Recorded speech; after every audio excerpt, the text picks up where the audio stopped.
There are lives that flare into the world like quiet stars, soft at first, almost unnoticeable, and then suddenly, unmistakably bright. Albert Einstein's life was one of those rare illuminations. A boy who spoke slowly, who wandered in thoughts most children never reached, and who grew into a mind that reshaped the way humanity sees everything: space, time, light, even reality itself. This is the story of how a gentle spirit became the architect of a new universe. And tonight, as the world around you softens into quiet, his story unfolds like a whisper meant only for the dark, guiding you through the life of a man who dared to imagine beyond the visible. If these words carry you closer to sleep, let this channel stay gently beside you. When you return, I'll be here, telling the world's stories in the calm you deserve. He was born on a mild March day in 1879, when winter was loosening its grip and spring had not yet found the courage to bloom. The world felt suspended, held between two seasons, and in that quiet space, Albert Einstein entered life as gently as a breath. There was nothing loud or extraordinary about his arrival. No flashes of genius, no signs of the revolution he would one day spark.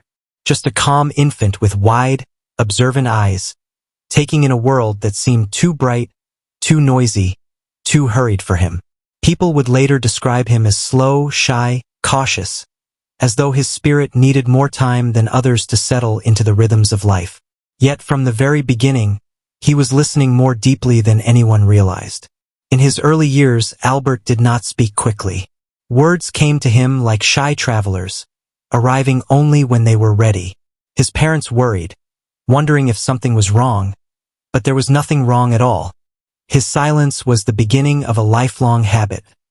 He savored thoughts before giving them shape. Long before he spoke, he watched, and listening became his first language. He studied the way sunlight settled on furniture, how shadows stretched across the floor like slow-moving creatures, how the air shifted when someone entered a room. These small details, overlooked by so many, became quiet companions in his unfolding mind. Then, when he was 5 years old, his father placed a small object in his hands, a simple compass. It was an ordinary gift, yet to Albert it felt like a tiny miracle. The needle trembled, turned, and pointed steadily toward a direction he could not see. Something invisible, something silent, was guiding it. He felt a soft shiver of wonder. Invisible forces, unseen rules, hidden truths shaping everything around him. That moment, so gentle and brief, cracked open a doorway inside him. For the rest of his life, he would return to that feeling, the certainty that nature held secrets waiting to be found, if only one looked long enough, quietly enough. At school, however, the world seemed to expect a different kind of child. His classrooms were rigid, strict, filled with the sharp scent of chalk and the even sharper tone of discipline. Teachers demanded memorization and obedience. Instead of exploring ideas, students were urged to repeat them. Albert felt suffocated. His mind wanted to roam, to wander, to ask why and how and what if.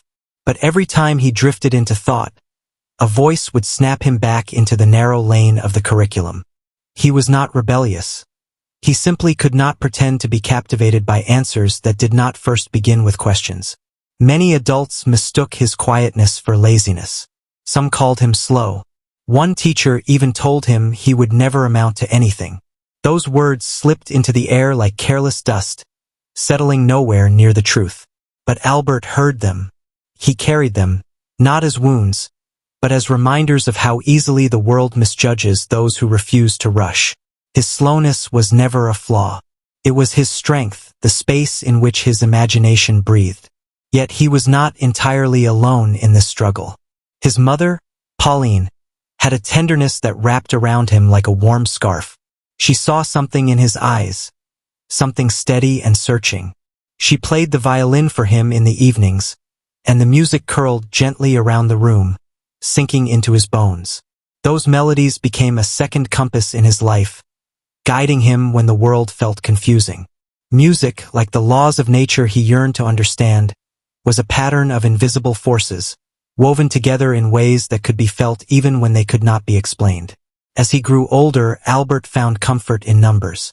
Mathematics felt like a quiet home, predictable yet full of wonder. Equations flowed through him with the same ease as a lullaby drifting through the night. He saw beauty in the symmetry of formulas, in the way they whispered truths about the world without ever raising their voice. While other subjects felt like cages, math felt like a window. It opened horizons that stretched far beyond the walls of his classroom. But even with this inner world to retreat to, there were moments when he felt the sting of loneliness. He did not fit neatly into the shapes others expected of him. He moved slower, thought deeper, questioned longer. And because of that, he often stood at the edges of groups, watching life unfold like a distant play. Yet in those quiet margins, something extraordinary was taking shape. His solitude was becoming a workshop for ideas. His questions were becoming sparks. His gentle pace was becoming a rhythm uniquely his own. One evening, as the sun settled low and warm against the rooftops, Albert sat by a window with his violin resting lightly beneath his chin. He played a simple tune, soft, wandering, imperfect, and felt a peaceful clarity wash over him. The music did not answer any questions, but it made him feel that the questions were worth asking. Outside, the world carried on with its usual haste. Inside, a young boy was slowly learning to trust the strange, luminous way he saw everything. And so, as childhood drifted forward like a slow-moving river, Albert Einstein's mind continued gathering quiet truths. He did not yet know that his gentle curiosity would one day reshape the universe. He only knew that the world was full of invisible forces, and that he wanted to understand them. Not quickly, not loudly, but deeply. As Albert entered his early teenage years, the world around him felt louder, more demanding, as though life expected his pace to quicken simply because he was growing taller. But he did not speed up. Instead, he drifted through those years with the same contemplative rhythm, moving from thought to thought as though each idea needed a gentle touch before it could unfold. His family noticed the way he hovered just outside the usual patterns of youth. While others competed in games or hurried through lessons, Albert preferred the soft solitude of thought. He was not withdrawn. He was simply tuned to a quieter frequency. His father's business struggled through these years, and the tension in the household sharpened in ways he could not fully understand. Yet even during hard times, his parents encouraged him to explore books, ideas, music, anything that seemed to stir the quiet fire behind his eyes. In that encouragement, Albert found space to grow. He spent long afternoons leafing through science books far beyond his grade level, absorbing ideas that sparked his imagination like tiny flames. He read about forces, motion, energy, all these invisible threads tying the universe together. Each page felt like another secret whispered to him alone. Some evenings, he walked outside beneath the Bavarian sky, staring at the constellations scattered above.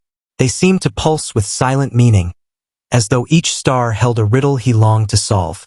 He wondered how light traveled, how gravity guided planets, how time itself might bend if touched by speed. These questions drifted through him like soft midnight winds, and though he could not answer them, he carried them gently, knowing they would someday lead him somewhere important. At school, however, life grew harder. German classrooms favored strict discipline and unquestioning obedience, two things Albert could never fully embrace. His teachers resented his habit of challenging ideas. They misread his curiosity as arrogance, his quiet independence as disrespect. Some days he tried to participate the way they wanted, but the effort felt unnatural, like forcing his mind into a narrow corridor where it could not breathe. Other days, he simply retreated into daydreams, letting the world fade while his thoughts drifted into landscapes that felt far more alive than the classroom. It was during those drifting moments that he discovered something profound. He could imagine himself riding on a beam of light. The idea came to him not as a formal problem but as a childlike dream, simple, strange, and beautiful. What would the world look like if he could keep pace with light? Would it freeze? Would it stretch? Would time itself change? These ideas fluttered around him like quiet birds, delicate but persistent. Though he was still just a teenager, the seeds of relativity were already quietly taking root. But the world around him continued to misunderstand him. One teacher, frustrated by his unorthodox nature, declared in front of the class that he would never succeed in life. The words hung in the air like cold smoke. Albert felt them settle on his skin, cool and heavy, but they did not crush him. If anything, they deepened his resolve. He knew, even then, that success measured by rigid rules was not the kind he sought. He wanted understanding, not approval. He wanted truth, not praise. His relationship with religion shifted during these years as well. As a child, the structured comfort of faith had appealed to him. The familiar rituals, the gentle melodies, the stories that painted the universe with meaning. But as he grew older, he found himself drawn more deeply toward the language of nature, which spoke through patterns and laws rather than scripture. He did not lose his sense of wonder. It merely drifted toward science, where he felt the divine expressed itself through equations instead of parables. This transition was quiet, almost tender. He did not rebel. He simply followed the path curiosity set before him. When his family moved to Italy for business reasons, leaving him temporarily behind in Munich to finish school, the separation weighed on him. The house felt emptier, the days colder.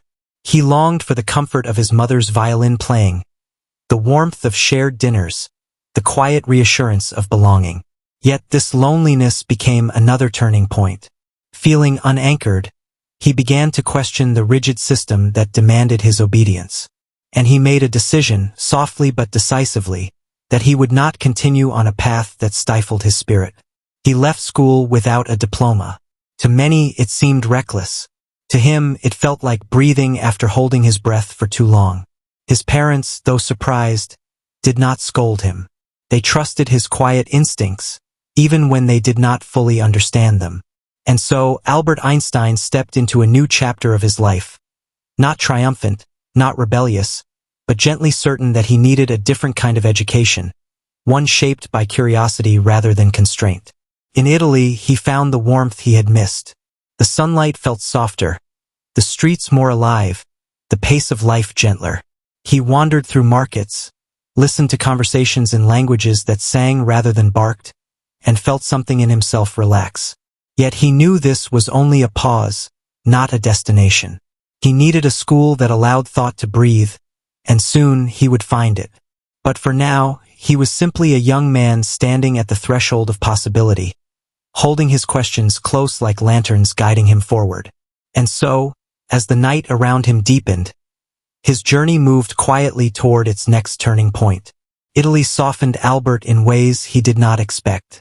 The warm colors of the streets, the unhurried conversations drifting through open windows, the rhythm of life that felt less like a march and more like a wandering melody. Everything contrasted sharply with the rigid atmosphere he had left behind in Germany. Yet even in this gentler world, he did not feel entirely settled. His mind kept moving, searching, unfolding questions like petals that refused to stay closed. He spent long afternoons walking alone, letting the light soak into him as he thought. In these walks, he found something that Munich had denied him. Space. Space to wonder without interruption. Space to ask without being scolded. Space to breathe deeply enough that thoughts could finally stretch their wings. Italy did not answer his questions, but it allowed them to grow. Still, Einstein knew he could not remain outside formal education forever. He needed a place where learning wasn't a punishment but a companion. His family suggested he apply to the Swiss Federal Polytechnic in Zurich, a school known for valuing independent thought. The institution felt like a distant lighthouse guiding him toward a horizon he longed to reach. But there was a problem. He was too young. And his academic record, well, it didn't exactly shine. The school required a difficult entrance exam, one designed to filter out the rigid thinkers and the unprepared. Albert was neither, but he was still anxious. Not because he feared failure, but because he feared misunderstanding. He had failed enough classes in Germany for reasons that had nothing to do with intelligence. He wanted a fair chance. A test judged not by obedience, but by thought. When the exam day arrived, he traveled alone to Zurich. The city greeted him with crisp mountain air and the soft sound of water lapping along the riverbanks. Felt like a place where ideas could breathe. Felt like a place where he could belong. Einstein sat for the exam, his heart steady, his mind quiet. In mathematics and physics, he moved effortlessly, solving problems with a clarity that surprised even him. These sections felt less like tests and more like familiar conversations. But in other subjects, particularly French, history, and literature, his performance faltered. His answers wandered. His grammar stumbled. His essays lacked the rigid structure expected of them. Results came swiftly. He failed. Not in the subjects that defined him, but in the ones that never spoke his language. Not in the subjects that defined him, but in the ones that never spoke his language. And yet something remarkable happened. The examiners, struck by the brilliance of his mathematical and scientific responses, urged him not to give up. They recommended that he complete another year of schooling, this time in Switzerland, where the academic environment was more open, more humane, and more suited to minds like his.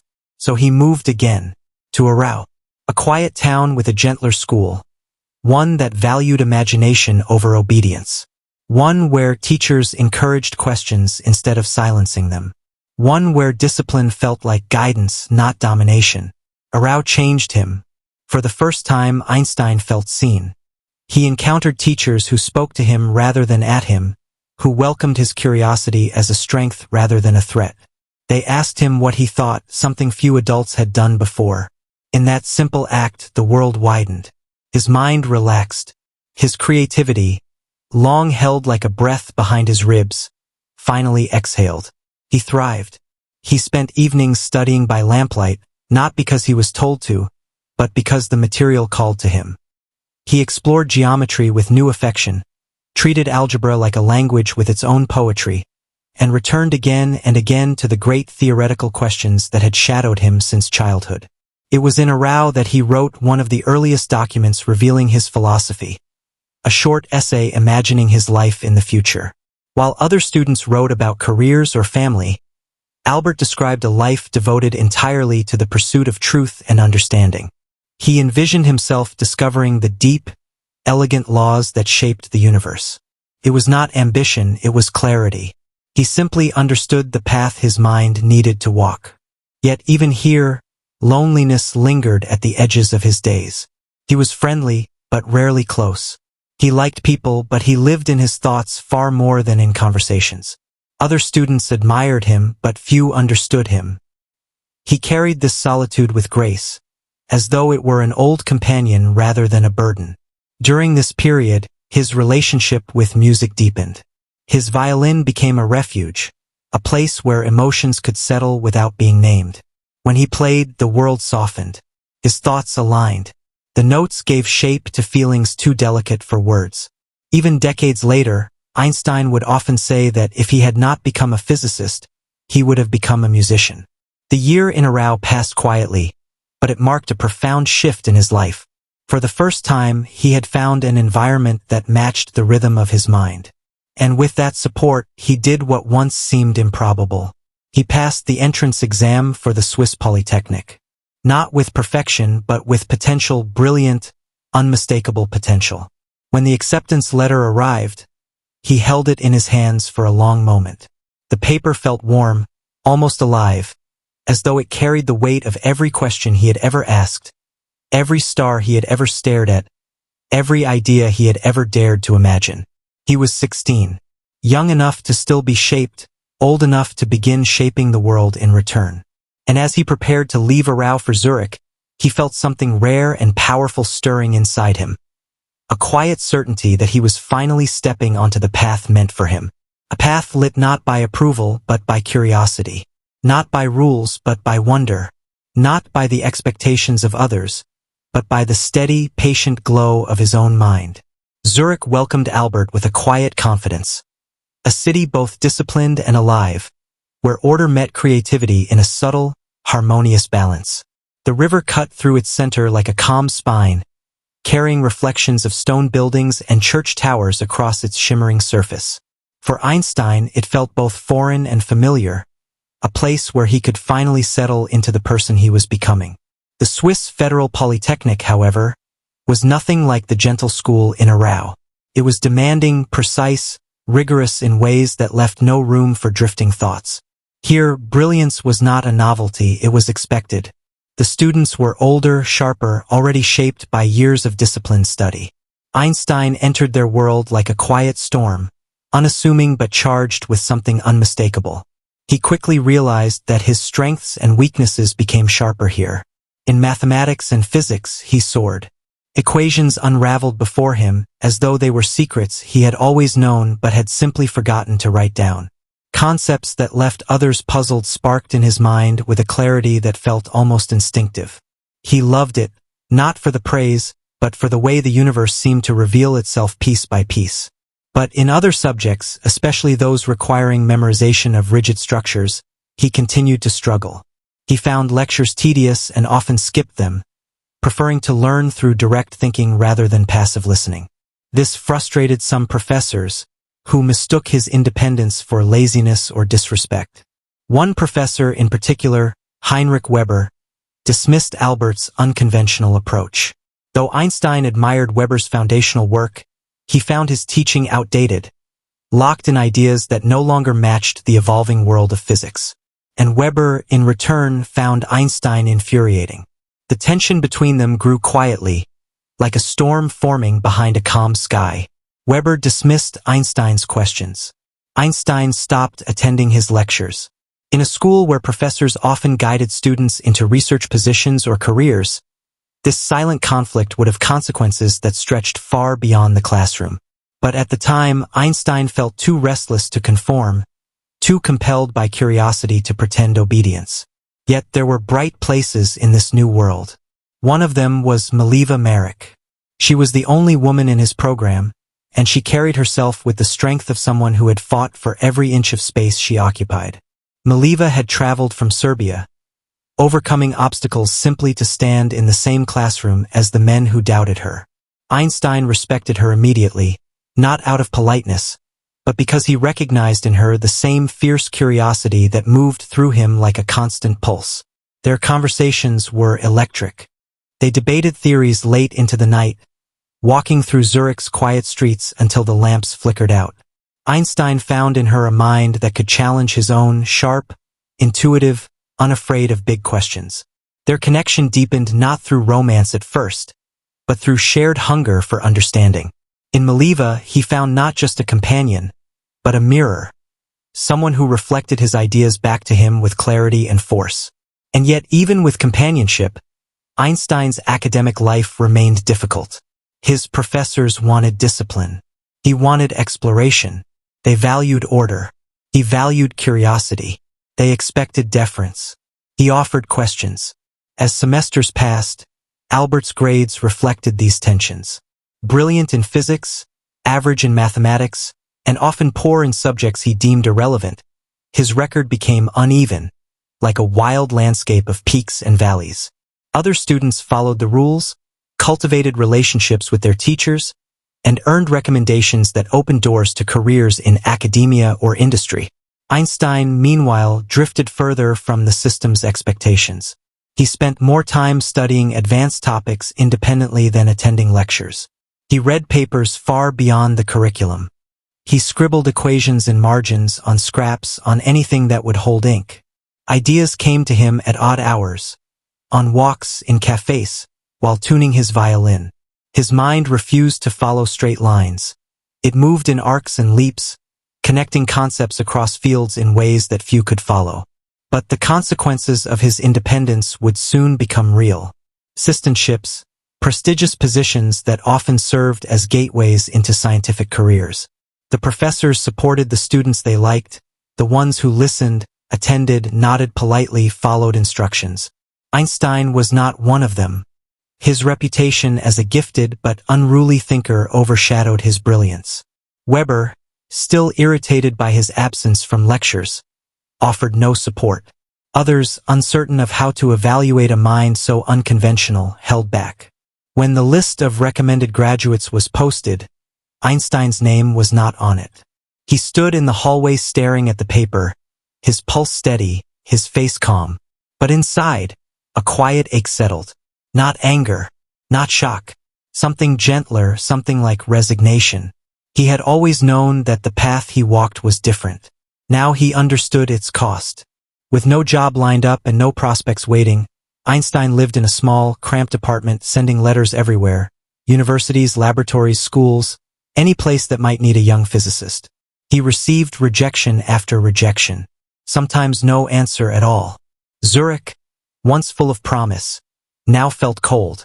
But through the uncertainty, he continued to think, to write, to imagine. His notebooks filled with sketches of ideas that would one day reshape physics.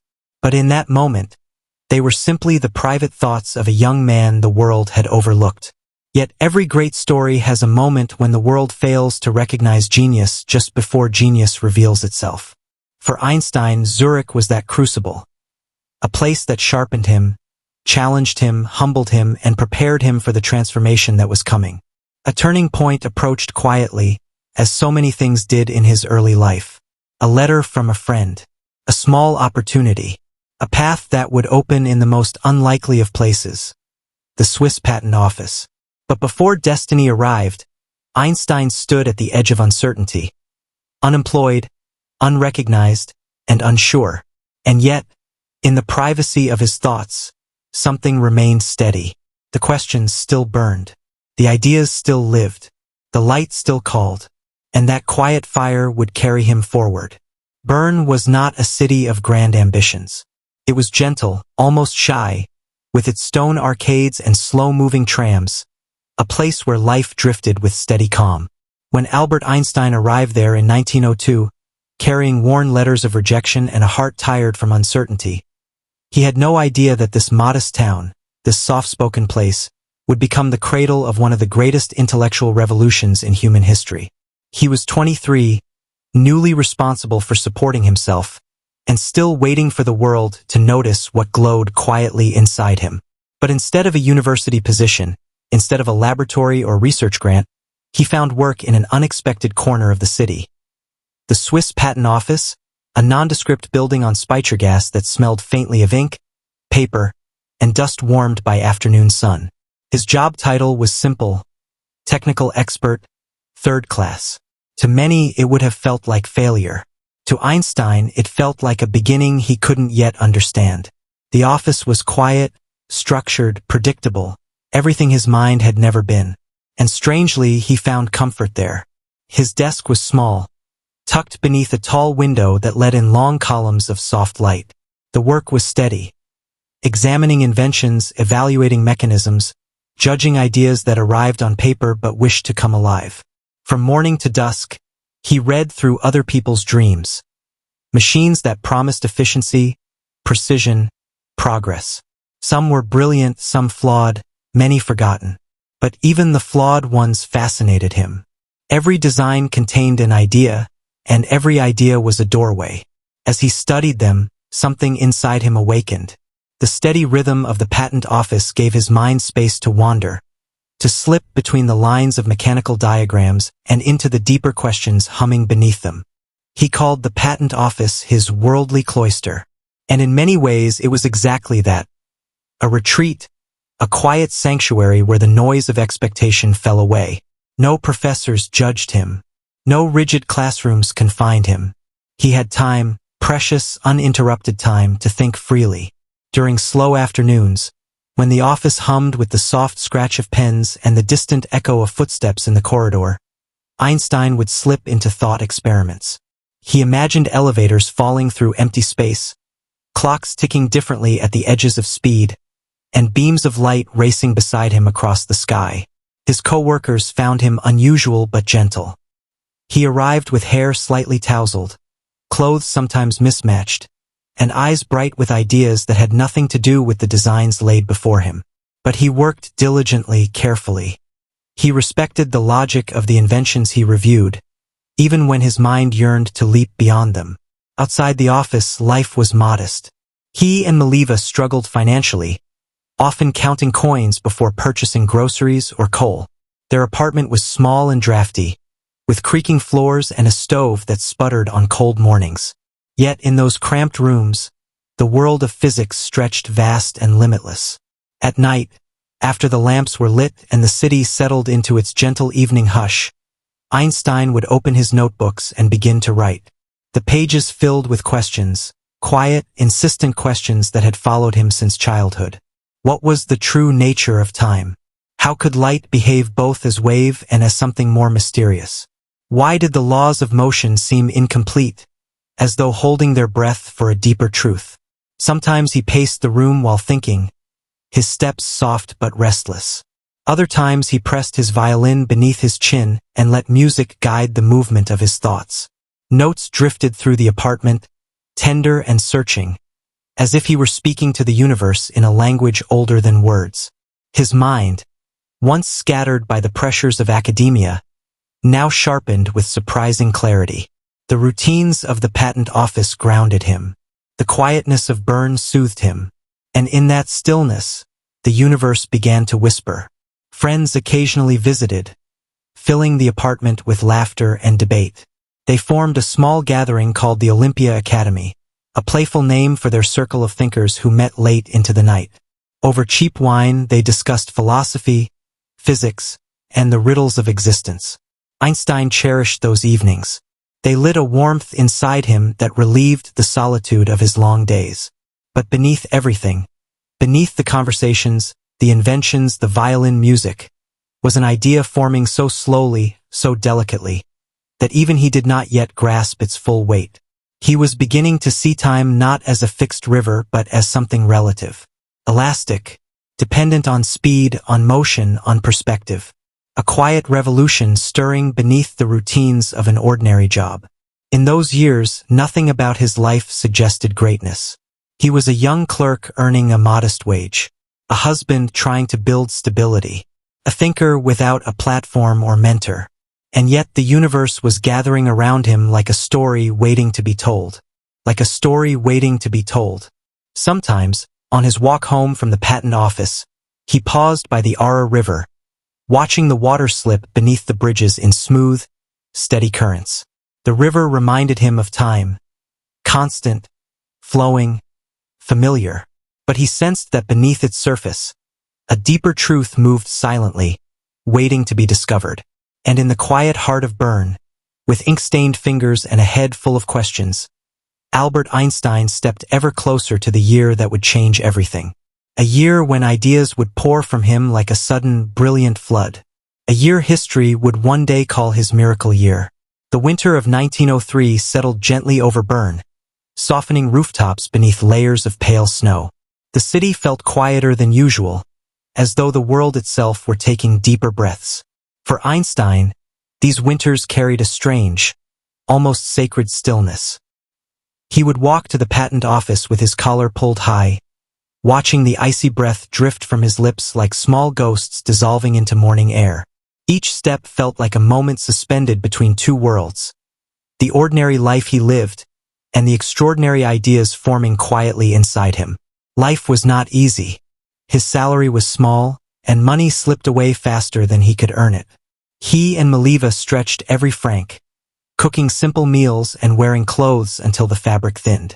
There were days when the cold bit harder, when bills piled higher, when uncertainty whispered its doubts. Yet within those quiet hardships, Einstein developed something subtle and steady: patience. A kind of resilience shaped not by ambition, but by necessity. But there was also joy. Maliva shared many of his ideas, challenging them with sharp insight or a raised brow that made him think a little deeper. Their evenings together were a blend of companionship and study. Two minds circling the same questions like twin stars pulling each other forward. Sometimes, after hours of work, they would sit by the small window and watch the snow light up under the street lamps. The world seemed softer then, and even the cold felt kinder. Inside the patent office, Einstein's mind sharpened through meticulous examination of inventions. Each design forced him to think practically, to break down complex mechanisms into simple motions.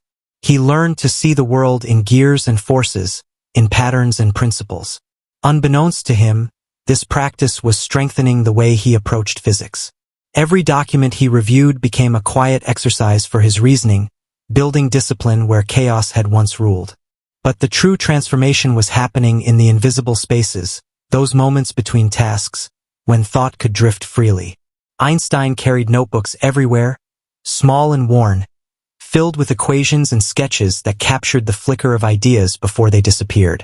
He would write during lunch breaks, scribble on tram rides, pause mid-walk to jot down a sudden realization.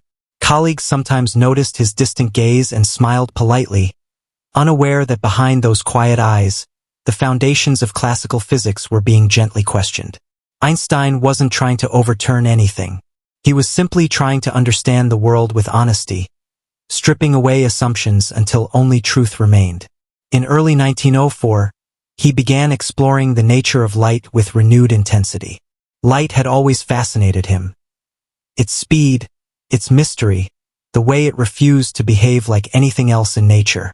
He read old papers, new theories, even obscure works that most physicists ignored. But nothing satisfied him. Something was missing, some principle so simple that it had been overlooked.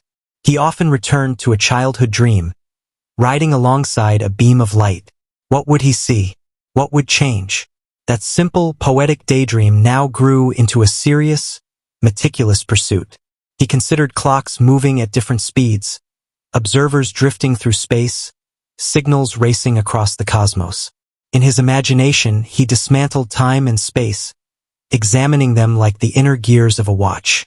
Slowly, he began to understand something profound. Time was not absolute. It stretched. It shifted. It bent around speed and motion. And if time could change, then the universe was not the fixed, rigid place people believed it to be. It was fluid, flexible, woven with threads that curved under the right conditions. But these thoughts remained private, silent revolutions building within him. Not yet papers.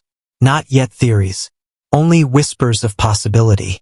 Outside these mental explorations, the world carried on with its routines. The patent office hummed with the usual rhythm. Bern's slow streets echoed with wheels against cobblestone. Einstein's friends and colleagues saw only a gentle, slightly disheveled young man doing a modest job, occasionally lost in thought. They knew he was clever, very clever, but not where his mind was drifting. In the summer evenings, he continued meeting with his small circle of friends, the Olympia Academy. They read philosophers who challenged the foundations of knowledge, Mach, Hume, Poincaré. These discussions stirred Einstein deeply. They pushed him to question not just scientific laws, but the underlying assumptions that shaped them. He found beauty in the idea that truth required doubt, that certainty was the enemy of discovery. Sometimes, during these late-night debates, he felt a quiet thrill, like a faint tremor beneath the surface of his mind, hinting that something extraordinary was coming. He could feel ideas converging, aligning, preparing to take shape. The winter of 1904 turned to spring, and with it came small shifts. The questions in his notebooks grew more focused. The equations became tighter, clearer. The boundaries between physics and imagination blurred in a way that felt almost electric. Yet still, he worked quietly, unnoticed, in a modest apartment and an even more modest office. History often remembers revolutions as loud, dramatic, thunderous. But Einstein's revolution was born in silence, in slow evenings, in gentle thoughts, in the soft turning of notebook pages, in years spent unnoticed, where patience and wonder grew side by side. And then, almost tenderly, the dawn of 1905 approached, the year that would change everything. Einstein didn't know it yet. No one did. The world still slept peacefully, unaware of the awakening unfolding in a young clerk's mind. But the ideas were ready. The equations were gathering. The universe, in its quiet way, was preparing to speak. And Einstein, sitting at his small desk in the patent office, was finally ready to listen. By the early weeks of 1905, something inside Einstein had shifted. It was subtle, like the faint brightening of dawn before the sun lifts over the horizon. But it was there, undeniable. His notebooks filled faster. His thoughts moved with deeper certainty. It was as though the questions he had carried since childhood were slowly drawing closer to fruition, converging into shapes he could finally recognize. Winter was fading in Bern, and a thin softness settled over the city. Days grew longer, the river loosened from its icy stillness, and a quiet renewal swept through the streets. Einstein felt that renewal too, though in a gentler, more inward way. His ideas were no longer scattered sparks. They were beginning to glow with steady light. At the patent office, he continued his routine, reviewing inventions, drafting reports, offering judgments on mechanical fantasies brought to him on paper. But even as he worked, there was a new intensity humming beneath his calm exterior. The inventions he read were often clever, but what captivated him most was the space between them, the silent realm where unanswered questions lingered. He returned again and again to the nature of light. It was the thread connecting all his years of curiosity. Light moved at a constant speed. No matter who measured it, no matter how fast the observer moved, it remained the same. That stubborn constancy puzzled him, tugging at every assumption built into classical physics. And he began to sense the truth he had been circling for years. If the speed of light was unchanging, then everything else, space, time, simultaneity, must change instead. He walked the streets of Bern with these thoughts, feeling them deepen with every step. The city became a moving diagram. Passing trams, ticking clocks, the distant ringing of church bells. Everything seemed to whisper clues. He watched people strolling along the arcades, unaware that the ground beneath them was part of a universe far stranger and more beautiful than they imagined. At home, his evenings grew longer. He worked by lamplight, the glow warm against the worn wallpaper, casting his shadow across the desk. Maliva often sat nearby, quiet but present, her presence grounding him through the intensity of his thinking. She knew when to ask questions, when to offer small encouragement, and when to simply let him sink into silence. But even in these hours of focus, life remained textured, human. Dishes needed to be washed. Letters needed replies. The rent had to be paid. Einstein's mind may have lived among stars and equations, but his hands still lived in the world of daily life. And somehow the balance steadied him. In March, he completed the first of what would become his 4 legendary papers, this one on the photoelectric effect. He submitted it quietly, without ceremony. He didn't imagine it would one day help the world understand that light behaved like packets of energy, nor that it would eventually earn him a Nobel Prize. It was simply an idea that felt true, and so he sent it into the world like a small boat into a wide sea. Then came his second paper, on the motion of particles suspended in liquid. The work was meticulous, built on the foundations of statistical mechanics, offering proof of atoms at a time when many still doubted their existence. Again, he submitted it with humility, unaware that it would help secure the atomic theory itself. But it was the third paper that held his heart most deeply, the one that questioned time. He wrote it in a kind of quiet fever, the ideas flowing from him with unusual speed. The paper did not bring thunder. No dramatic bursts of genius. It unfolded gently, like a truth finally allowed to breathe. He described how time moved differently depending on one's motion. How 2 events that seemed simultaneous for one observer might not be for another. How the universe's rules were not rigid but relative, shaped by perspective. When he finished the final lines, he leaned back and felt something shift inside him. It wasn't triumph. It wasn't pride. It was something softer, a deep calm, as though he had finally placed a missing piece into the vast puzzle he had been working on since childhood. But the miracle year was not yet complete. In the summer of 1905, he wrote a 4th paper, short and elegant. Just a few pages long, it slipped almost shyly into scientific journals. And yet, within it lay one of the most famous equations in all of history, E=mc². Energy and mass were not separate.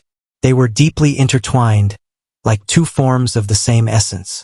To Einstein, it felt like discovering a quiet door hidden in the universe, one that opened to reveal that matter itself carried immense stored energy.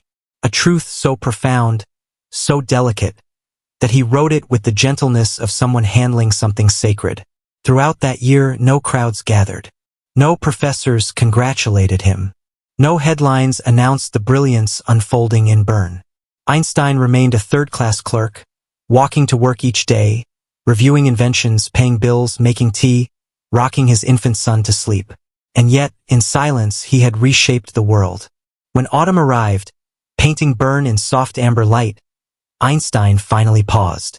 He stood by the river one evening, watching the water glide beneath the bridges as leaves drifted along its surface. The wind was gentle, carrying the faint scent of wood smoke. And in that quiet moment, he felt something rare, contentment. The miracle year was over. The work was done.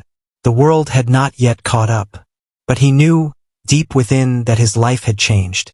And the universe, in its patient way, had opened its doors to him. The year after Einstein's miracle papers drifted into being with no fanfare. Bern moved at its usual unhurried pace, and the world, still anchored in old physics, old assumptions, old certainties, had not yet lifted its eyes to notice the quiet revolution that had unfolded inside a small apartment on Cramgas. Einstein himself did not expect recognition. He had lived most of his life as a soft voice in a world that listened for thunder, and thunder was not his way. What he loved was the pursuit itself, the slow unraveling of mysteries, the delicate dance between intuition and mathematics, the moments when the universe seemed to whisper back. Yet something was different now. His thoughts no longer existed only in notebooks or in the quiet corners of his mind. They had stepped into the world, fragile but real, carried across Europe in envelopes and journals. They were being read carefully, skeptically, sometimes with irritation, sometimes with fascination, by scientists who had never heard his name. And slowly, as winter approached again, murmurs began. Some scientists found themselves unable to ignore the photoelectric effect paper. Light behaving as particles? It challenged everything they assumed about waves. Others lingered over the Brownian motion paper, their understanding of atoms shifting as Einstein's equations gave physical proof to what had long been debated. But it was relativity, the gentle destruction of absolute time, that unsettled them most. In universities across Germany, Switzerland, and beyond, professors debated in cramped offices, chalk dust rising in the air as they scribbled equations across blackboards. Some said the young clerk in Bern was naive. Others said he was reckless. But a few, just a few, recognized the unmistakable clarity of genius. Einstein, though, remained blissfully detached from these stirrings. His days were the same. A modest walk to the patent office, quiet hours evaluating inventions, evenings with Maliva and their growing son. He still paid his gas bills late. He still misplaced letters. He still forgot errands because his mind wandered into the vastness of thought. He did not know that his papers were slowly altering the foundations of physics. He did not know that students were gathering in cafes to argue about simultaneity, or that critics were sharpening their pens, preparing to defend classical mechanics from the boldness of his ideas. He simply lived, curious, calm, unhurried. But as the world began to stir, so did something inside him. He felt a subtle shift in the air, as though the distance between him and the scientific community had begun to close. Letters from distinguished scholars arrived, some offering praise, others posing sharp questions. Einstein replied with humility, even when the writers outranked him by decades and titles. His sincerity surprised many. They expected a radical mind to carry arrogance, but he carried only softness, humor, and a quiet confidence born not from ego, but from clarity. Still, what he longed for was not admiration, it was opportunity. He dreamed of leaving the patent office. Not because he disliked it. He valued the stability, the simplicity, the steady rhythm of its days. But he yearned for a place where his thoughts could breathe more freely, where he could teach, where he could discuss ideas openly instead of scribbling them on scraps of paper during lunch breaks. And quietly, opportunity began to approach him. One professor, Alfred Kleiner of the University of Zurich, had taken a particular interest in Einstein's work. He was cautious but intrigued, sensing that behind Einstein's humble correspondence lay a mind capable of reshaping entire fields. He invited Einstein to defend his papers and demonstrate his theoretical strength. Einstein, nervous but determined, prepared with the same methodical calm he brought to everything. He practiced explanations aloud while walking by the river, simplifying each idea until it carried both clarity and elegance. His defense impressed Kleiner deeply. The young man from the patent office didn't just understand physics. He breathed it. Concepts that confounded others seemed to live naturally inside him, woven into his thinking with quiet ease. But the path forward was not smooth. For months, Einstein applied for academic positions and received rejection after rejection. Universities admired his papers but hesitated to hire a man with no title, no connections, and a resume that began not with professorships, but with technical expert third-class Swiss patent office. The academic world valued hierarchy. Einstein valued thought, and the two were not yet aligned. Still, Einstein refused to bend himself into the expectations of others. He moved through the disappointments with resilience, holding on to the belief that truth had its own kind of patience, that eventually someone would see beyond the labels. And slowly, the tide shifted. By early 1908, whispers about relativity had grown louder. Younger physicists, those less attached to the old ways, found themselves captivated by the simplicity and coherence of Einstein's ideas. To them, he was not a clerk. He was a pioneer. Kleiner pushed again, advocating for Einstein at the University of Bern. And finally, the door cracked open. Einstein was offered a position as a Privatdozent, an unpaid lecturer permitted to teach, provided students were willing to pay fees to attend. It was modest, uncertain, hardly a grand academic breakthrough. But to Einstein, it felt like sunlight after a long winter. The world was beginning to wake. Slowly, gently, like dawn spreading across a quiet landscape. And Einstein, still humble, still soft-spoken, still living in a small apartment with creaking floors, was stepping into a future that would reshape everything. He just didn't know how vast that future would become. In the months that followed the publication of his papers, life in Bern unfolded with the same quiet rhythm it always had. The trams still hummed through the cobblestone streets. The river still drifted past the old arcades with its unhurried murmurs. And Einstein, unchanged in appearance and manner, continued to walk each morning to the patent office with his collar slightly crooked, his hair gently stirred by the mountain breeze. If anyone looked closely, they might have noticed a new softness in his expression, an inner steadiness, as though something long tangled had finally begun to fall into place. But on the surface, he remained simply Albert, thoughtful, humble, drifting a little apart from the noise of the world. During these quiet days, an invitation arrived, small, almost modest at first. A colleague suggested he give informal lectures at the University of Bern. The offer did not promise fame or recognition. It did not even include a proper classroom. But Einstein welcomed it with the same gentle curiosity he carried toward most things. Teaching felt natural to him, not as a performance but as a conversation. A way of sharing the quiet spark he had carried since childhood. The first evening he stood before his small group of students, he felt a familiar flutter. Not fear, but the soft uncertainty of stepping into something new. The room was dimly lit, its windows fogged by the cold, its benches worn by years of restless hands. Only a handful of students sat waiting. They did not know they were about to listen to a man who had just reshaped the foundations of physics. They saw only a mild young clerk with gentle eyes and a slightly rumpled suit. Einstein began speaking in the way he thought. Slowly, carefully, letting each idea settle like dust drifting into beams of light. The students leaned forward, captivated not by theatrics or proclamations, but by the quiet sincerity in his voice. He explained time as though it were a river they could wade into. He described light as though it were an old friend, steady and dependable. He spoke of motion, perspective, and the strange, delicate ways the universe adjusted itself depending on how one moved, breathed, observed. Some students struggled to keep up, not because the ideas were presented harshly, but because they were unlike anything they had ever heard. When confusion flickered across their faces, Einstein simply repeated himself, softening the shape of the idea, turning it gently until it became something they could hold. In those early lessons, he discovered a quiet joy, the joy of watching eyes widen, not in shock, but in recognition. The joy of letting others step into the universe he had walked his whole life. Teaching, he realized, was not about standing above anyone. It was about walking beside them. Word of the young lecturer with unconventional ideas traveled slowly, like faint ripples across still water, but it traveled nonetheless. Professors began to hear of him.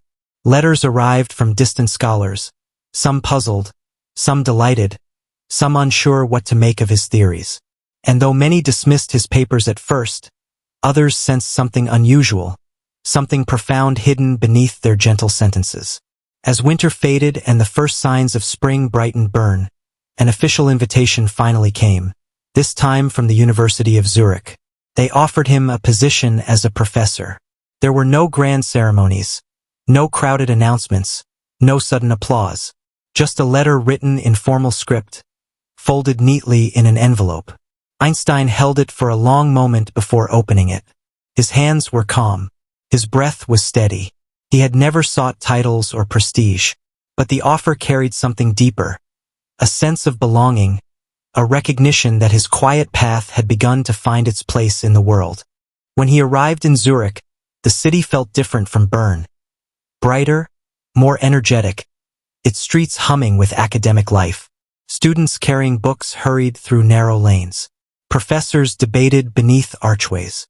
The lake shimmered in the distance, its surface catching the afternoon sun like a sheet of silver. Einstein walked through these streets slowly, absorbing everything with quiet appreciation. He was still the same gentle thinker who once drifted through childhood with a head full of questions, but now he carried a subtle confidence. Not pride, just a steady warmth, like a flame protected by cupped hands. His lectures in Zurich grew larger. Students filled the room long before he arrived, hoping to find even a small corner from which they could listen. They marveled at his ability to take complex ideas and offer them like soft invitations, never overwhelming, always patient. And though he still wore the same slightly worn clothes, still began his lectures by rubbing sleep from his eyes, there was something magnetic in his presence, a quiet brightness that people felt before they understood. In these years, Einstein's life moved gently toward the world that had once been closed to him. Universities sought him. Journals quoted him. Scholars debated his theories. And yet he remained grounded. Still writing late into the night, still walking the lakeside paths with his hands in his pockets, still wondering at the mysteries he had yet to unravel. He was no longer the outsider, but neither was he the celebrated figure he would someday become. He existed in a delicate in-between, a quiet ascent, steady and unhurried, as though the universe itself had decided to lift him softly, one gentle step at a time. And as Zurich settled into evening light, and the lake reflected the first stars of night, Einstein felt something rare and comforting, that he was exactly where he needed to be, moving not with force, but with quiet harmony into the next chapter of his life. By the time Einstein settled into his first months in Zurich, the pace of his life had changed, but only in the world surrounding him, never in his own heart. The university hallways felt livelier, the conversations around him more curious, the attention a little sharper. And yet, Einstein moved through it all with the same unhurried rhythm he had carried since childhood. He taught his classes with gentle patience, walked home along quiet streets as the sky softened into twilight, and spent evenings at his desk, letting ideas drift through him like soft tides. What surprised him most during these months was not the rising interest in his work, but the realization that others were beginning to see what he had long felt only quietly within himself, that the universe was stranger, softer, and far more intertwined than anyone had imagined. Letters now arrived with familiar handwriting from fellow physicists, not to dismiss his theories, but to ask questions, to clarify, to share their wonder. Slowly, the world's scientific clock began to tick in his direction. Still, the recognition came gently, without spectacle. A few professors expressed admiration. A handful of journals printed thoughtful responses. Some students gathered after lectures, wanting to ask him about time dilation or the nature of simultaneity. Their voices hushed as though discussing a fragile secret. Einstein would smile shyly, scratching the back of his head, answering in his quiet, patient way. He never rushed them. He never allowed the growing interest to become anything louder than a soft hum around him. During these months, his days settled into a tender balance. In the mornings, he arrived at the university with a stack of notes held loosely under his arm, nodding warmly to colleagues.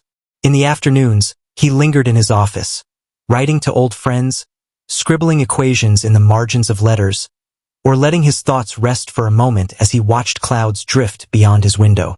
And in the evenings, when the world dimmed, when the lake reflected soft ribbons of silver moonlight, He returned home to the gentle rhythms of family life. He would rock his son, Hans, slowly in his arms, humming absent-mindedly, letting the child's small breaths guide his own. Sometimes, while holding the boy close, he would think about the strange connection between motion and time, how every heartbeat existed within its own quiet world. He never shared these thoughts aloud during those moments. They were not calculations then, only reflections, the kind that came to him naturally when the world felt still enough to listen. As spring warmed into early summer, Einstein began to sense the subtle shift in how the scientific community spoke of him. No longer the unknown clerk from Bern, he was now Professor Einstein, a title he accepted with soft reluctance, as though it belonged more to a suit of clothing he wore than to his truest self. He remained humble, almost shy around praise. Compliments unsettled him. He preferred sincerity to admiration, curiosity to applause. The university, however, buzzed around him. Students debated his ideas over coffee in crowded cafes. Colleagues invited him to gatherings where discussions flowed long into the night. Some warm, some skeptical, all infused with an energy he had once only watched from the outside. He attended these gatherings carefully, choosing his words with the same gentleness he used in his writing. He did not argue. He clarified. He did not challenge. He offered possibilities. There was a softness to the way he spoke, a kind of kindness that made even the most uncertain listener lean closer. And gradually, as months moved toward autumn, his ideas began to shine more steadily in the minds of others. Still, the journey was not without quiet shadows. Alongside the growing respect came misunderstandings, misinterpretations, and, occasionally, criticism wrapped in sharpness rather than curiosity. But Einstein met these moments the way he met most things, with patience. He believed deeply in the nature of truth, that it did not need force to be seen, only time. And so he moved through the criticisms as though walking through passing fog, acknowledging it, understanding it, but never allowing it to cling to him. Zurich itself seemed to cradle him gently. The lake shifted in slow currents, its surface carrying passing reflections of sunlight and drifting clouds. The mountains surrounding the city stood like silent guardians, their peaks softened by distance. Einstein took long walks along the lakeshore, hands tucked into his pockets, often pausing to watch the ripples spread across the water from a falling leaf or a gliding bird.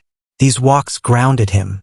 They reminded him that even in a changing world, even as attention gathered around him, he could remain anchored in the simplicity he cherished.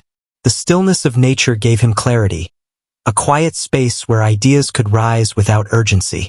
By the end of the year, the whispers of his name had broadened into full conversations. Journals abroad began referencing his papers with increasing fascination. A few senior scientists, once dismissive, now reconsidered him with thoughtful respect. Einstein noticed the shift, but his response was a soft inward smile. Recognition was not what he had sought. Understanding was. And slowly, gently, the world was beginning to understand. Even with this rising acknowledgement, his life remained beautifully ordinary. He still misplaced his keys, still forgot small errands, still arrived at lectures with ink smudged on his fingers. And still, at the end of long days, he rested in the quiet comfort of home, where admiration did not matter and where he was simply Albert, husband, father, thinker. As the year came to a close, a sense of calm wrapped around him like a soft, unbroken thread. He felt no urgency for what would come next. The future could unfold gently, at its own pace. For now, he existed in a moment of peaceful ascent, steady, warm, and deeply human. And so, as winter's first snow brushed Zurich with delicate white, and the nights lengthened into deeper quiet, Einstein stepped softly into the next season of his life, unaware of the vast doors the world was preparing to open for him. There is a kind of silence that does not simply fill the air. It settles inside people. After the Black Death, that silence spread like a second, gentler wave across the continents. It wasn't the fearful quiet of locked doors and shuttered windows. It was something slower, deeper, an emptiness that almost felt sacred, as if the world itself was pausing to understand what had happened. In villages where children once played under open skies, The air now seemed to hold the echo of their laughter. In towns where markets once bustled with the sharp rhythm of bargaining, the streets now carried only the soft, steady sound of wind. Even in churches, where prayers once rose like a steady heartbeat, the pews felt strangely heavier, as if the earth itself had lost count of how many names had vanished. And in that quiet, people began to notice small things they had ignored their entire lives. The way sunlight pooled through a window, the way water moved across stone, the distant hoot of an owl at dusk, the softness of a single candle in the dark. These things had always been there, but it was as if the plague had cleared a space for the world to be seen again. Not with panic, not with despair, but with an unfamiliar tenderness. In many homes, those who survived found themselves doing something unusual, remembering, not the sharp, painful remembering of tragedy, but the slow, quiet kind that feels like smoothing a page that has been folded too long. People recalled the lessons of those they lost, the jokes they shared, the hopes they once whispered when they believed time was endless. And in that remembering, they realized something subtle but profound.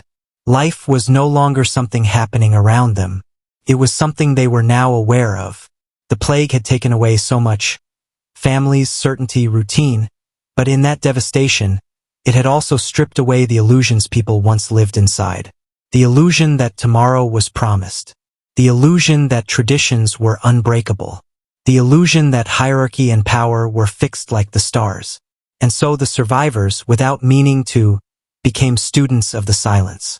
Farmers walked their fields with slower steps, noticing how the soil had changed.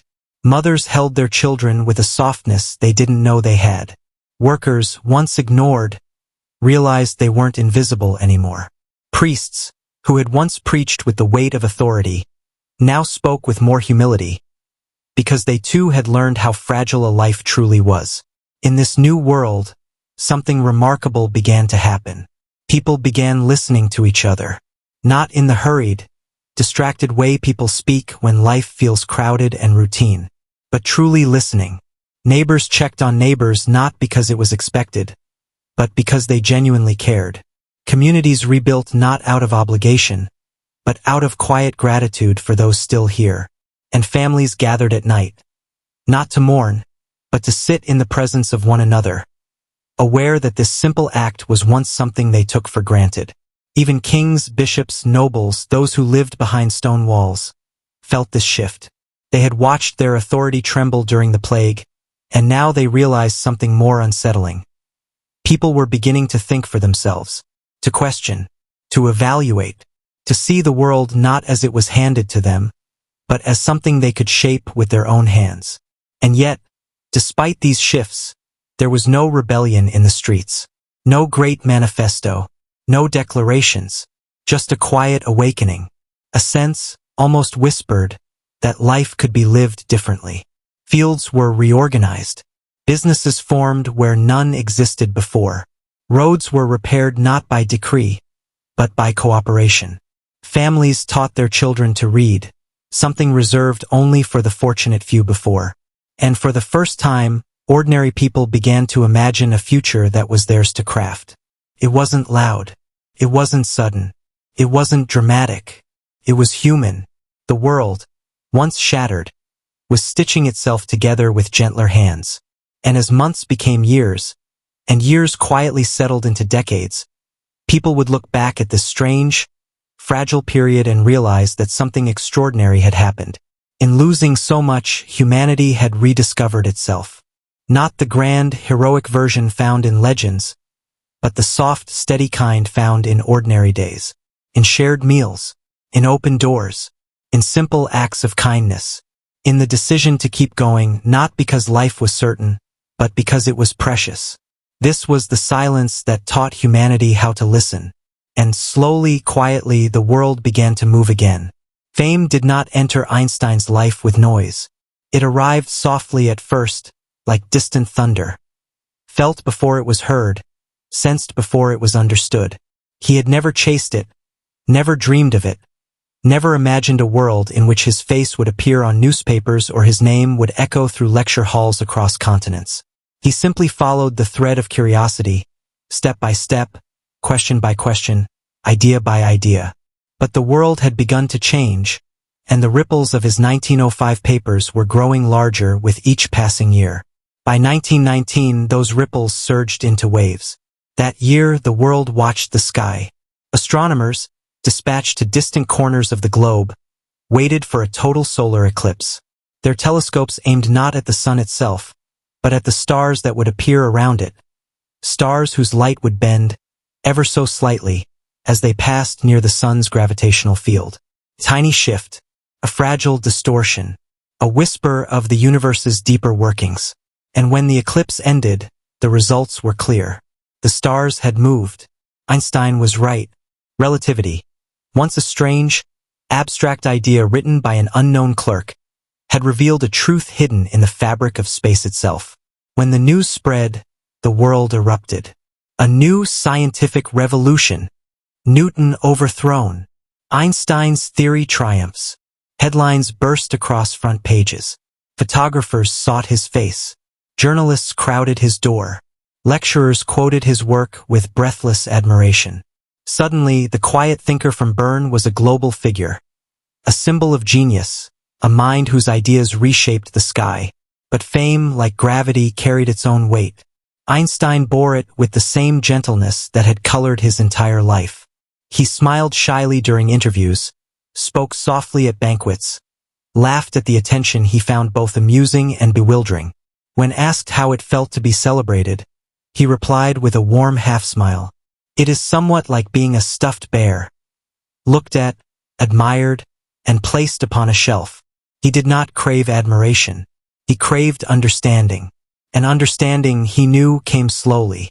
As Einstein's scientific fame grew, so did the demands on his presence. Invitations poured in, from universities, academies, governments. Crowds gathered simply to see him walk into a room. Yet something else happened during those years, something deeper and more meaningful. Einstein began to speak, not just of physics but of humanity.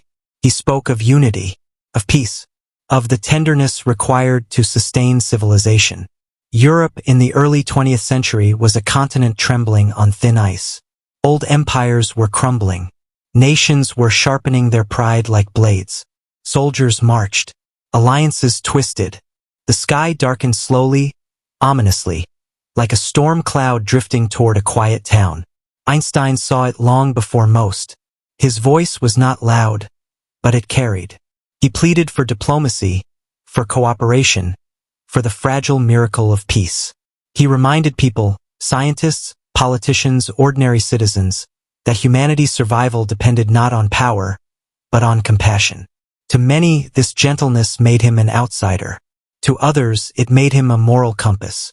But as with all voices that call for peace in times of rising hatred, he soon learned that empathy can be mistaken for weakness, and kindness can become dangerous. In 1933, the world around Einstein shifted abruptly, violently. Germany, the land of his work, his colleagues, and many of his memories, began its descent into darkness. Hatred curdled in the streets. Books burned.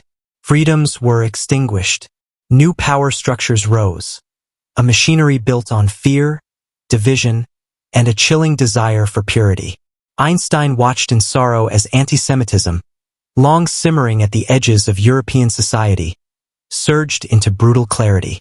His name appeared on lists. His work was denounced as Jewish science. His positions became dangerous. Friends warned him not to return. Newspapers twisted his ideas into propaganda. The quiet admiration he once felt from his homeland was replaced by hostility. He knew then that he could not stay. Leaving Germany was not a decision made in anger.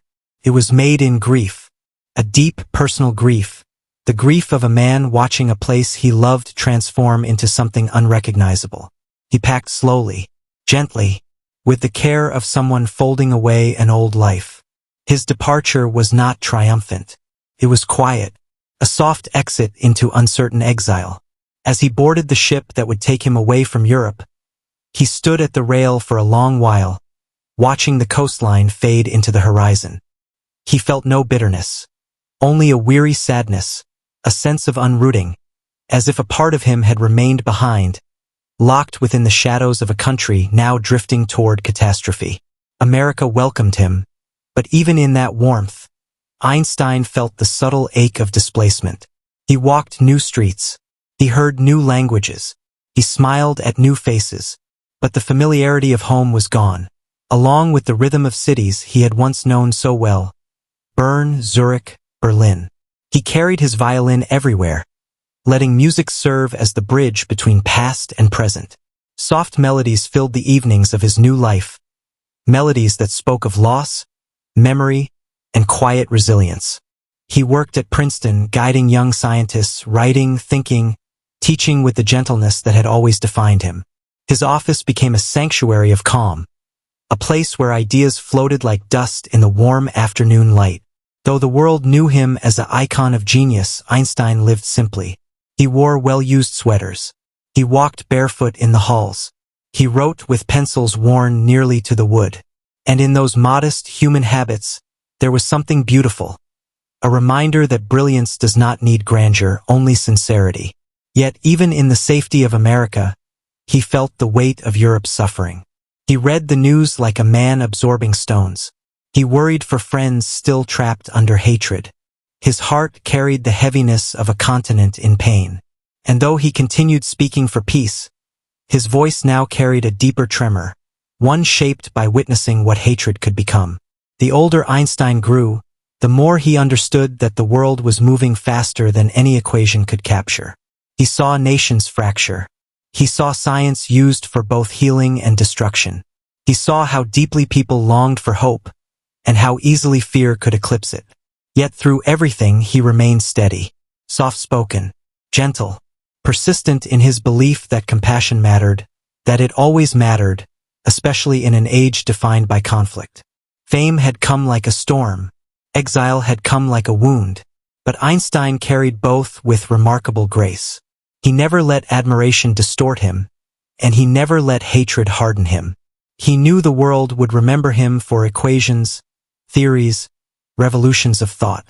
But those who met him remembered something else, the quiet kindness of his presence. A man who bowed his head slightly when spoken to. A man who listened more than he spoke. A man who believed that humanity's greatness lay not in power, but in empathy. Fame did not burst into Einstein's life. It drifted in gently, like a slow-moving tide, felt first at the edges, then rising steadily until it surrounded him completely. For most of his life, he had walked quietly through the world, unnoticed and unbothered. He was the man who slipped out of crowded rooms, who preferred soft conversations to applause, who found more comfort in equations than in attention. But destiny, in its patient way, had been preparing something different for him. By 1919, the world was tired, exhausted from the Great War that had shaken the bones of Europe. People longed for hope, for wonder, for something beautiful that reminded them the universe was bigger than battlefields and broken cities. And so, when news emerged that a young physicist's strange theory had been confirmed, the world leaned in eagerly. It began with an eclipse. Astronomers across the globe, positioned in remote islands and distant continents, waited for the moment when the moon would pass in front of the sun.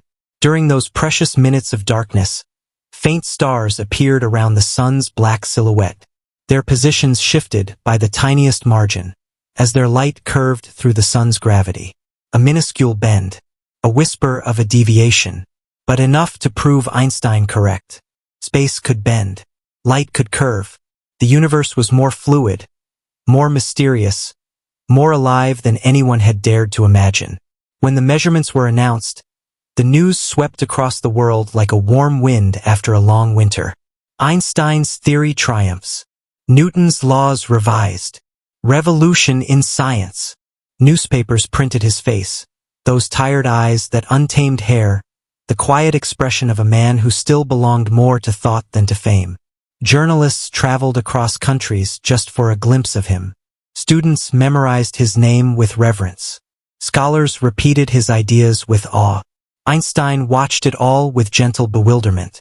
He had never expected any of this. He had never wanted any of this. He only wanted to understand the way light moved. But now the world had placed him on a towering pedestal, one he had no desire to climb. He accepted the attention with a shy smile. He answered questions patiently, even when the questions were absurd. He attended banquets reluctantly, wearing clothes that never quite fit. People often asked what genius felt like, and he would simply laugh softly with genuine amusement because he did not feel like a genius at all. He felt like a traveler who had stumbled upon a small truth and was now overwhelmed by the noise of celebration surrounding it. And yet, as fame grew louder, Einstein remained unchanged. There was a calm inside him that no headline could disturb. Even when he stood before crowded halls, with thousands gathered to hear him speak, his voice carried the same gentle cadence, soft, deliberate, almost soothing. In those years, his identity expanded beyond science. He became a symbol of hope, a reminder that even during dark times, the universe still held beauty. But fame, though soft in its arrival, carried shadows too. As Einstein traveled through Europe to lecture, he began to sense a tension beneath the applause, a quiet undercurrent twisting through audiences, newspapers, and political circles. Some admired him for his brilliance. Others resented him for the same reason. Some celebrated his theories. Others dismissed them as fantasies. And some people, poisoned by rising hatred in Europe, resented him for something far more personal, something he could not change: his Jewish heritage. Einstein had grown up aware of prejudice, but in these years he felt it sharpening. He heard whispers in lecture halls. He saw hateful pamphlets printed in the corners of cities. He noticed the way certain newspapers tried to twist his ideas into mockery. Still, he did not respond with anger. He responded with calm. He believed that the world could be softened through patience, transformed through understanding. He believed that peace was not only a political goal but a personal duty. But Europe was changing, and not for the better. In the years after his rise to fame, the continent's political winds turned colder. Nationalism tightened its grip. Old hatreds resurfaced like forgotten embers catching new fire. A darkness began creeping into Germany. Slowly at first, then with terrifying speed. Einstein felt the shift in the air. He continued speaking for peace, for unity, for the shared humanity of all people. His voice was gentle, but it carried, and this made him a target. Some political groups condemned him. Some newspapers mocked him. And some extremists wrote his name on lists no one wanted to be on. He was celebrated and hated, admired and threatened, all at once. But through it all, Einstein remained steady. A quiet man standing in the middle of a changing world. A thinker holding on to compassion as others clung to fear. He continued teaching, lecturing, writing, moving forward with the same calm rhythm that had carried him from childhood into greatness. But deep within, he sensed that the coming years would test him more profoundly than any equation ever had. Fame had opened the world to him, but the world itself was growing darker. And soon, Einstein would face a decision that would change his life forever. In the years that followed Einstein's rise to global admiration, Germany itself began to drift into a troubling new rhythm. At first, the shift felt distant, like a faint tremor beneath the earth, barely noticeable unless one listened closely. And Einstein, with his sensitive, thoughtful nature, felt it early. He sensed it in the tone of conversations, in the way newspapers shaped their stories, in the tension that lingered behind public debates. The country he once considered home was changing, subtly at first, then unmistakably. Einstein had always loved Germany's intellectual spirit. Its libraries, its universities, its long tradition of philosophy and science had shaped him deeply. He remembered the quiet halls where he once studied, the spirited debates with friends, the sense that knowledge flowed freely through the streets like water. These were memories he held with softness, with gratitude. But as the 1920s unfolded, those same streets began to feel restless. Economic hardship fell heavily across the nation. Factories closed. Families struggled. Frustration simmered. And into that uncertainty, new voices emerged, loud, angry voices that offered simple answers to complicated problems.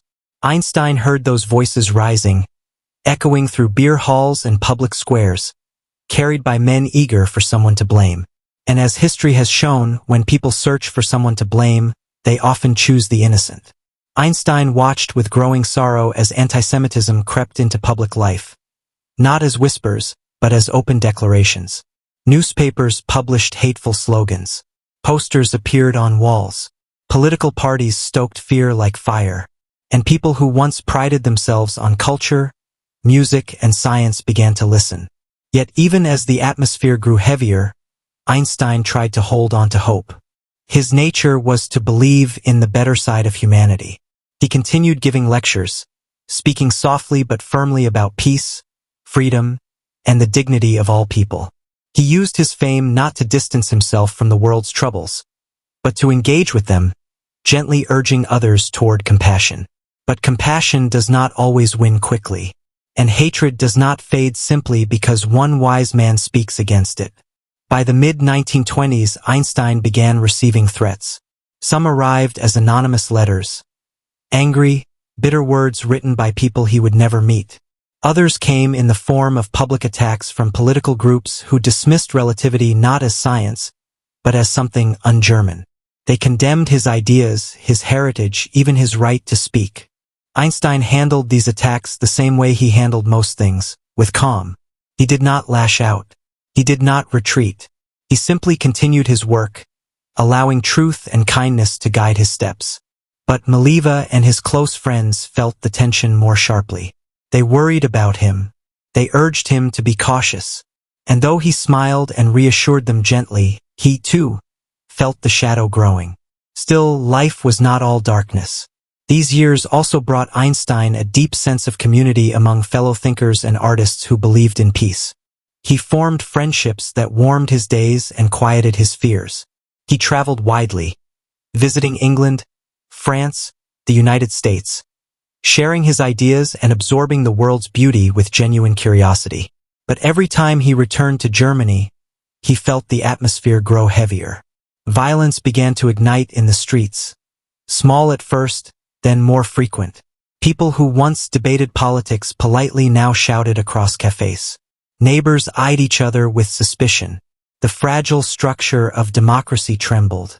Einstein watched it unfold with the same sadness one feels when a beloved tree slowly withers, not because of one blow, but because of countless small wounds.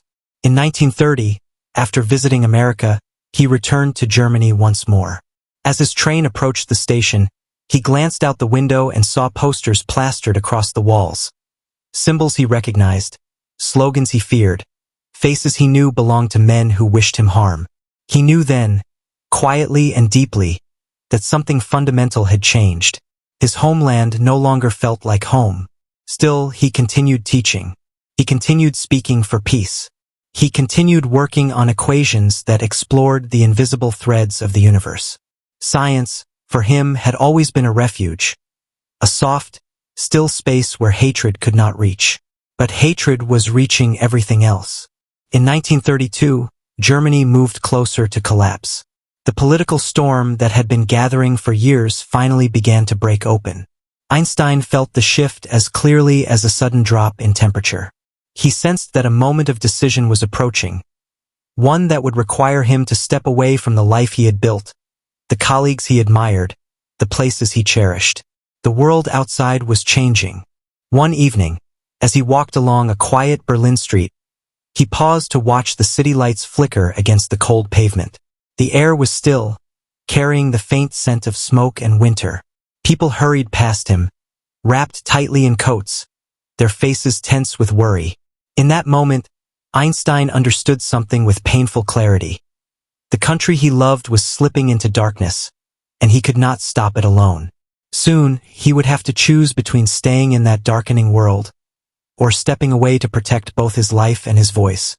And as the night deepened around him, his path forward began to take shape, quietly, inevitably, like a tide rising beneath the surface.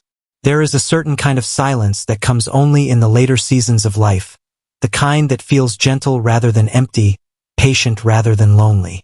For Albert Einstein, the final years unfolded beneath that kind of silence. After decades of storms, intellectual, political, emotional, his days in Princeton settled into a quiet rhythm, like the slow ticking of a familiar clock. The world still revered him, still printed his face on magazines, still wrote endlessly about his equations. But for Einstein, life had narrowed into something simpler. A small house on Mercer Street, a modest routine, and a universe still shimmering with questions he could not stop chasing. He woke early, always early, often before sunrise, when the world felt soft and unformed. He liked those first hours, the calm before humanity woke to its noise. Wrapped in an old, worn sweater, he would move through the house barefoot, his steps light, almost soundless. Sometimes he drank tea, sometimes warm milk, sometimes nothing at all. But every morning, without fail, he would sit at his desk and begin writing. His handwriting had always been a bit chaotic, slanted, fast, drifting between sharp clarity and hurried abstraction. But the thoughts behind the ink never lost their precision. Even in his 70s, he wrestled with the audacious dream he had carried for decades. A single theory that would weave together all the forces of nature. His unified field theory. He knew the world expected it of him. He knew many doubted it. He knew some whispered that he had already done his greatest work. But he did not pursue the theory for applause, or for legacy, or for the confirmation of critics. He pursued it the way a child pursues a moving star, because it glowed, because it called to him, because it felt like the next piece of a puzzle that had consumed his life. In Princeton, Einstein walked everywhere. Slowly, deliberately. His steps had a softness to them, as if he didn't want to disturb the earth. Residents grew used to seeing him along the sidewalks, hair untamed by wind, coat hanging loosely, expression deep and absent-minded, as though his mind were partly on the path and partly in distant galaxies. Sometimes children rode their bicycles alongside him. They were never intimidated by him, never burdened by his fame. Children simply saw a kind old man who smiled often and waved back. Einstein loved that. He always said he trusted children's judgment more than adults, because children saw things without the distortion of ego. "Do you think the universe has an end?" a little boy once asked him. Einstein had stopped walking, bent slightly, and smiled with warm, wrinkled eyes. "No," he said softly. "I think it is like our curiosity, always growing." In those small exchanges, anyone watching could sense a tenderness in him that biographies often miss. Beneath the sharp intellect, beneath the history, beneath the legacy, there was a gentleness that shaped him just as deeply as his scientific brilliance. Fame, however, did not loosen its grip. Visitors came from everywhere. Scientists, journalists, politicians, admirers, skeptics. Some arrived unannounced. Some stood outside just hoping for a glimpse of him. Einstein greeted the respectful ones with politeness. The intrusive ones he ignored. But he never turned away a young student with a question. Those encounters mattered to him. They reminded him why he loved science in the first place. Not because it made him famous, but because it made him feel alive. He often told students, "Never lose a holy curiosity." He said it the way someone might give a blessing. Inside his small Princeton office, chalk dust clung to the blackboard like ash. Equations covered the surface, the remnants of endless attempts to unify the mathematical language of the cosmos. Colleagues sometimes asked him why he kept trying, even as the scientific world moved toward quantum mechanics with unstoppable momentum. Einstein would smile almost shyly. "Because the universe is not random," he would say. "There is harmony beneath everything. I can feel it, even if I cannot yet prove it." It wasn't stubbornness. It was faith in the quiet order of existence. And yet, for all his devotion to physics, the later years were also filled with reflection. He had lived through 2 world wars. He had seen hatred rise, collapse, and rise again in different shapes. He had fled his homeland. He had watched humanity's brilliance create both miracles and monsters.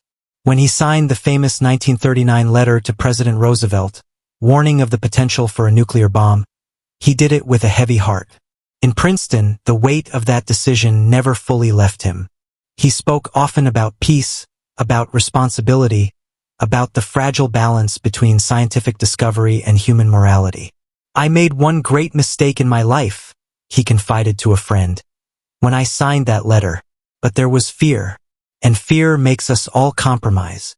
And yet, Einstein was not consumed by regret. He believed in humanity's ability to learn. In the evenings, as he sat alone in his study, he often read philosophy, music scores, or letters from strangers who sought advice. He answered many of them. His responses were simple, gentle, and filled with a kind of wisdom that didn't need equations. He enjoyed company too. Small dinners, quiet conversations, moments of laughter with friends or colleagues. But crowds exhausted him. Speeches drained him. Awards meant little compared to a peaceful walk or a moment of insight during an afternoon nap. As the years passed, he grew slower but never dimmer. His eyes still carried their spark. The same spark they held when he was a young patent clerk in Bern, dreaming about speeding trains of light. His hair grew wilder, almost symbolic of a mind that refused to settle. Even in old age, he radiated a kind of playful chaos. Princeton residents recall that whenever a violin string snapped, Einstein would look at it with disbelief, as if the universe had betrayed him personally. He adored his violin. In his hands, it became a companion, a way to think, a way to rest, a way to breathe. Sometimes, when he was stuck on an equation, he simply played. The music helped him return to a gentler frequency of thought. And so, the last phase of his life passed quietly. No grand discoveries. No explosive breakthroughs. No headline-making equations. Just steady reflection, gentle curiosity, and a deepening sense of humility. Einstein's health began to decline gradually, though he spoke little about it. He disliked the idea of doctors prolonging life without purpose. When his abdominal aneurysm worsened, he refused surgical intervention, saying, "It is tasteless to prolong life artificially." His final days were peaceful. He continued writing until the very end, working on equations even as his body weakened. Nurses found handwritten pages beside him, filled with symbols and lines of thought that trailed into silence. Even in his last hour, he whispered words in German, reflections that no one understood, lost to the quiet of the room. But what he left behind was immeasurable. Einstein's legacy was not just relativity, not just E equals mc squared, not just scientific revolution. It was a worldview, a way of thinking, a softness toward existence. He taught the world that curiosity is a form of courage, that wonder is a form of intelligence, that humility is a form of wisdom, and that the universe, vast, mysterious, unpredictable, is still approachable if we look at it with childlike eyes. After his passing, the world mourned. But it was not the mourning of tragedy. It was the mourning of someone who had lived fully, gently, meaningfully. His house became a symbol not of genius, but of simplicity. His desk remained untouched, a small wooden universe of papers and pencils and questions. What endures today is not just the science, but the spirit. Everywhere. From classrooms to documentaries to quiet moments when someone gazes at the stars, Einstein's presence lingers. His life reminds us that the deepest truths of the universe are not found only in equations, but in wonder itself. In the soft twilight of his life, Albert Einstein did not solve the puzzle he chased, but he illuminated a path for all who came after, a path lit not by answers, but by the endless glow of curiosity. And so this story ends as gently as his life did, with a quiet man, in a quiet room, contemplating the vastness of existence, and leaving behind a legacy that will never stop expanding.